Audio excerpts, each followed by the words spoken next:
नमस्कार, माझी पाककलामध्ये मी मानसी तुम्हा सर्वांचं खूप खूप स्वागत करते. तर आज आपण बनवते कुकरच्या एका शिट्टीत झटपट तयार होणारी वालाची उसळ. चवीला इतकी अफलातून तयार होते ना, की घरचे एक चपाती तरी नक्कीच जास्त खातील. यामध्ये आज आपण बटाटा आणि वांग घालणार आहोत, त्यामुळे याची चव देखील तितकीच अप्रतिम अशी इथे लागणार आहे. आणि अगदी झटपट घाई गडबडीत ही भाजी आपली तयार होते. सुरुवात करूयात. इथे मी 1/2 किलो इतके कडवे वाल घेतलेले आहेत. तुम्ही जर का याऐवजी साधे गोडे वाल जे येतात ते घेतले तरीही चालतील. आता यामध्ये 2 वांगी आणि 1 बटाटा लागणार आहे. तर मोठ्या साईजचा बटाटा घेतलेला आहे.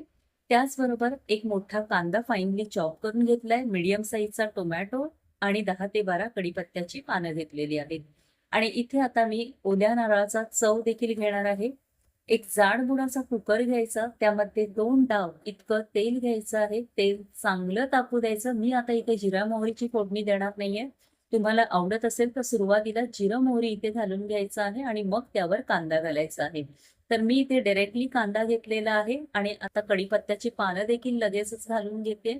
कांदा हलकासा गुलाबी रंग येईपर्यंत व्यवस्थित असा परतवून घ्यायचा आहे. आता यामध्ये जाईल पाऊण चमचा इतकी आलं लसूण पेस्ट. तर ती देखील कांद्यासोबतच 2 मिनिटांसाठी छान अशी परतवून घ्यायची आहे. तर इथे मी व्यवस्थित कांदा आणि आलं लसूण पेस्ट परतवून घेतलेली आहे. यामध्ये आता जो आपण टोमॅटो चॉप करून घेतलेला तो घालून घेऊयात. टोमॅटो इथे आपल्याला छान असा शिजवून घ्यायचा आहे, त्याचा कच्चेपणा घालवायचा आहे. त्यासाठी इथे पाव चमचा इतकं मीठ घालतेय मी. मिक्स करून घेऊयात आणि अगदी 1 ते 1.5 मिनिटांसाठी इथे झाकण ठेवून मी टोमॅटो छान असा शिजवून घेणार आहे. तर इथे मी कुकरचं झाकण ठेवून घेते, फक्त लॉक करणार नाहीये. अवघ्या 1.5 मिनिटांनी इथे आपण झाकण काढून पाहायचं आणि मस्त पाणी सोडलेलं आहे टोमॅटोने. मिक्स करून घेऊयात पुन्हा एकदा. इथे आता आपण नारळाचा चव घालणार आहोत या स्टेजला. तर मी इथे पोहे खाण्याचा जो चमचा आहे त्याने 5 चमचे इतकं मोजून नारळाचा चव घेतलेला आहे. तुम्ही वालाचं प्रमाण जास्त असेल तुमचं तर इथे नारळाचा चव देखील आपल्याला त्याच प्रमाणात वाढवायला हवाय.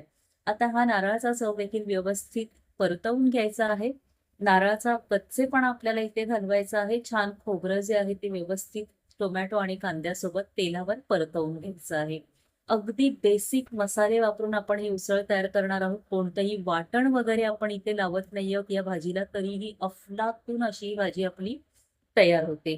आता इथे आपले मसाले जातील व्यवस्थित. मी सगळे जिन्नस छान असे परतवून घेतलेले आहेत. सगळ्यात आधी इथे आता पाव चमचा इतकं हिंग घालते, अर्धा चमचा हळद घ्यायची आहे. 2 चमचे इथे मी लाल तिखट घेतलेलं आहे आणि एक मोठा चमचा भरून इथे मी किचन किंग मसाला घेतलाय. तुमच्याकडे किचन किंग मसाला नसेल तर इथे तुम्ही गरम मसाला देखील वापरू शकता. थोडंसं पाणी घातलंय मसाले जळू नयेत म्हणून. सगळे मसाले व्यवस्थित मिक्स करून घेऊया.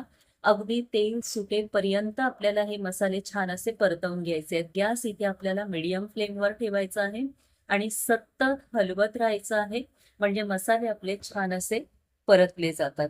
तर इथे आता तुम्ही बघू शकताय मस्त तेल सोडलेलं आहे मसाल्यांनी आपल्या. आता एकदा 1 मिनिटभर मी इथे परतवून घेते आणि लगेचच जे आपले वाल आहेत ते यावर घालून घ्यायचे. तर हे मी घरीच सोलून घेतलेले आहेत वाल, भिजत घातलेले. तुम्ही रेडीमेड वाल जरी आणले तरी काहीच हरकत नाही. सगळे वाल घालून घेतलेत. त्याचबरोबर बटाट्याच्या देखील इथे मी जाडसर फोडी करून घेतलेल्या आहेत आणि वांग्याचे पण मी इथे जाडसरच काप करून घेतले. तुम्ही जर का बारीक तिथे काप केले तर ते पूर्णपणे विरघळून जातील भाजीमध्ये आपल्या. तर शक्यतो असे जाडसरच काप ठेवायचे आहेत वांग्याचे पण. मसाल्यांमध्ये व्यवस्थित भाज्या आपल्या कोट करून घ्यायच्या, मिक्स करून घेऊयात छान असं. वरनं थोडीशी इथे मी ना कोथिंबीर घालते, याने खूप छान अशी टेस्ट येते भाजीला आपल्या. पुन्हा मिक्स करून घेऊयात आणि दुसरीकडे मी ना 1.5 ग्लास पाणी इथे गरम करून घेतलेलं आहे. शक्यतो गरम पाणी यामध्ये घालायचं. तर इथे आता गरम पाणी घालून घेतलेलं आहे. मिक्स करून घेऊयात आणि याला फक्त आता एक उकळी आणायची आहे आणि मग कुकरचं झाकण आपण लावून घेणार आहोत.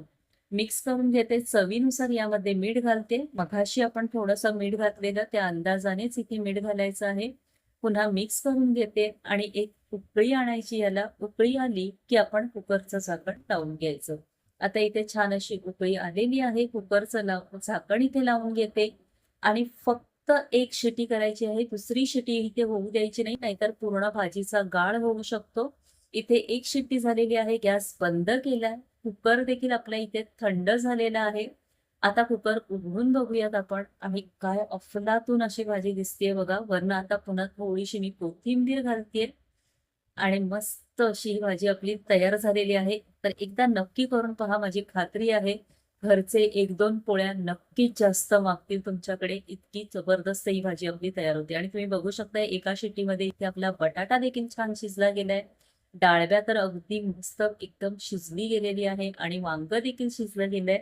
इथे छान भाजी तयार आहे. एका बोलमध्ये सर्व्ह करून दाखवते तुम्हाला आणि घाई गडबडीच्या वेळेला ना अगदी झटपट ही भाजी तयार होते. तुम्हाला टिफिनला तयार करायची असेल तर अगदीच पटकन ही भाजी आपली तयार होते. तर एकदा नक्की करून पहा. माझी खात्री आहे तुम्हाला देखील आवडेल. रेसिपी आवडली तर लाईक आणि शेअर जरूर करा. त्याचबरोबर अजूनही चॅनलला सबस्क्राईब केलं नसेल तर पटकन सबस्क्राईब करा. म्हणजे अशा छान छान आणि नवीन नवीन रेसिपीज तुम्हाला पाहायला मिळतील. तोपर्यंत टाटा, बाय बाय.